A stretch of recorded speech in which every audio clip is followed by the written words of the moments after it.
রে বন্ধু অনেকদিন ধরে আব্বাসে দিই না আমাকে বন্ধু আব্বাসে কই আছে হাওয়ার বলারে দেখলাম কালকে দোকানের ভিতরে বইয়া বুঝছো একলা একটা হালিম খায় এখন আমি যখন গেছি আমার দিকে হালিমের বাইরে থেকে আস্তে আস্তে সাইডটা গেছে গা আমগুলো ভুলে গেছে তাইলে না শালা আর বন্ধু বান্ধব বুঝছো ইদানিং কোনো বেমান হয়ে গেছে গা। আচ্ছা তোরা থাক তাহলে আমি তাহলে যাই আমার একটা কাজ আছে হ্যাঁ আচ্ছা ঠিক আছে বন্ধু ভালো থাকিস দে আশা কেত করিস আচ্ছা কেমন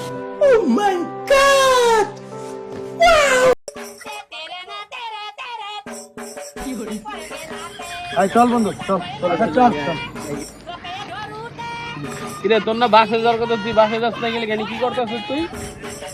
যা তোরা যা আমার এর কাজ আছে তো আমি একটা লুক আইবো ওটার লগে দেখা করে পরে আমি ওইদিকে যাবো যা তোরা যা রাত্রে দেখাই বলি দোকানে হালিমের দোকানে আই ঠিক আছে ঠিক আছে তাহলে আমরা যাই গা ঠিক আছে তোর লগে রাত্রে হালিমের দোকানে দেখা হইব ঠিক আছে হালিম খাওয়াচ্ছি ঠিক আছে চল ঠিক আছে যা তাহলে রাত্রে হালিমের দোকানে দেখা হইবো। प्यारी समझ गई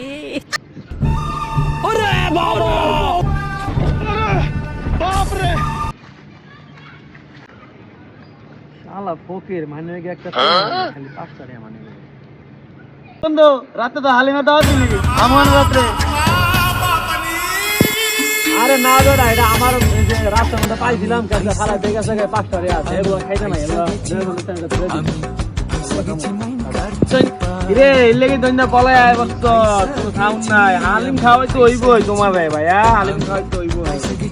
ওই প্রথমে বুঝলাম তোর মনে মতলব আছে এর লাগি আমাকে একা কইরা তুই আইজি গেছো একটা গাছ দিয়ে একটা হ্যাঁ পাইছি 5 টাকা যদি আমি খামু না আমি মরছি দিয়ে দেবো দিয়ে দিব এই 5 টাকা থেকে আমার হালিম খাবো তো করে নিয়ে আর বাঁচলাম না যৌবন কালে বন্ধু যদি নাহি তাকে পাশে যৌবন জ্বালা হয় কি বারণ লম্বা কুল বালিশে রসে বাড়ানো